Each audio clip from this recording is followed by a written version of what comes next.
Azan terakhir Bilal yang berurai air mata. Bilal bin Rabah al-Habsyi adalah seorang budak yang sangat terkenal dalam sejarah Islam karena kisahnya yang sangat menarik mempertahankan akidah Islam. Sebuah kisah yang tidak akan pernah membosankan, walaupun terus diulang-ulang sepanjang zaman. Bilal lahir di daerah Asaro sekitar 43 tahun sebelum hijrah. Ayahnya bernama Rabah, sedangkan ibunya bernama Hamamah, seorang budak wanita berkulit hitam yang tinggal di Mekah. Karena ibunya itu, sebagian orang memanggil Bilal dengan sebutan Ibnus Sauda, putra wanita hitam. Bilal dibesarkan di kota Ummul Qura, Mekah, sebagai seorang budak milik keluarga Bani Abdudar. Saat ayahnya meninggal, Bilal diwariskan kepada Umayyah bin Khalaf, seorang tokoh penting kaum non-Islam. Ketika Mekah diterangi cahaya agama baru dan Rasul yang Agung Shallallahu Alaihi Wasallam mulai mengumandangkan seruan kalimat tauhid, Bilal adalah termasuk orang-orang pertama yang memeluk Islam. Saat Bilal masuk Islam, di bumi ini hanya ada beberapa orang yang telah mendahuluinya memeluk agama baru itu, seperti Ummul Mukminin Khadijah binti Khuwailid, Abu Bakar As-Siddiq, Ali bin Abu Thalib, Ammar bin Yasir bersama ibunya, Sumayyah, Suhaib ar-Rumi, dan Al-Miqdad bin Al-Aswad. Bilal merasakan penganiayaan orang-orang musyrik yang lebih berat dari siapapun. Berbagai macam kekerasan, siksaan, dan kekejaman mendera tubuhnya.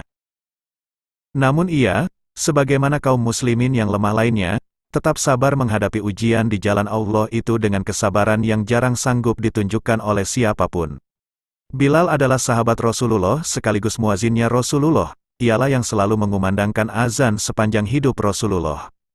Setelah Rasulullah wafat dan Abu Bakar menjadi khalifah, Abu Bakar masuk ke masjid sementara Bilal sedang duduk di dalamnya.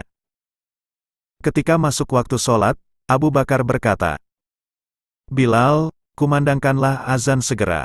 Bilal menjawab, "Aku tidak mau azan kecuali untuk Rasulullah." Kesedihan sebab ditinggal wafat Rasulullah, terus mengendap di hati Bilal. Dan kesedihan itu yang mendorongnya meninggalkan Madinah.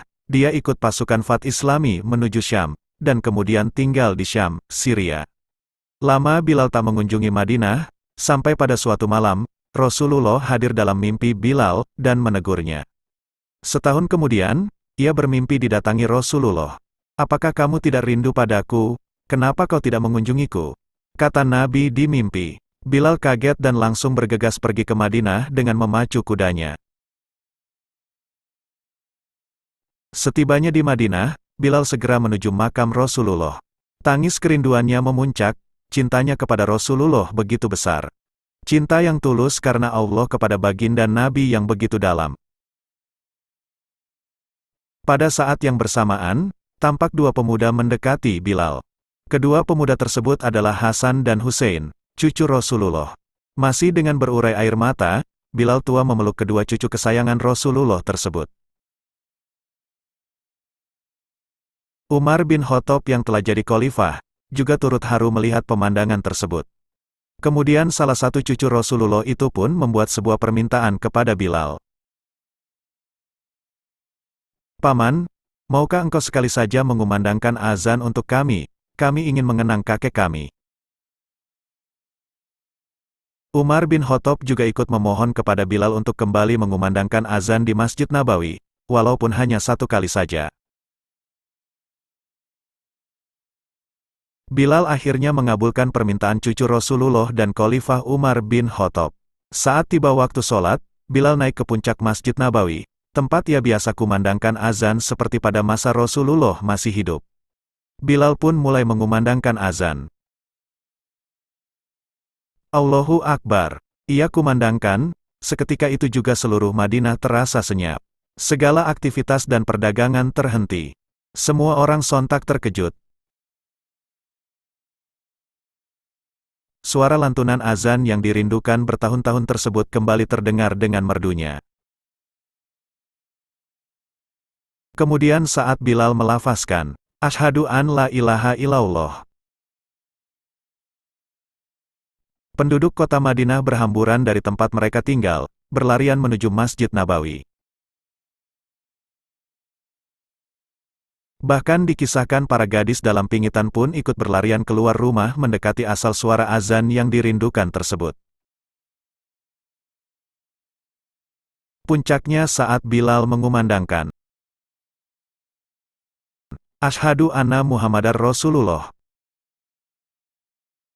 Seisi kota Madinah pecah oleh tangis dan ratapan pilu, teringat kepada masa indah saat Rasulullah masih hidup dan menjadi imam sholat berjamaah. Tangisan Khalifah Umar bin Khattab terdengar paling keras. Bahkan Bilal yang mengumandangkan azan tersebut tersedu-sedu dalam tangis.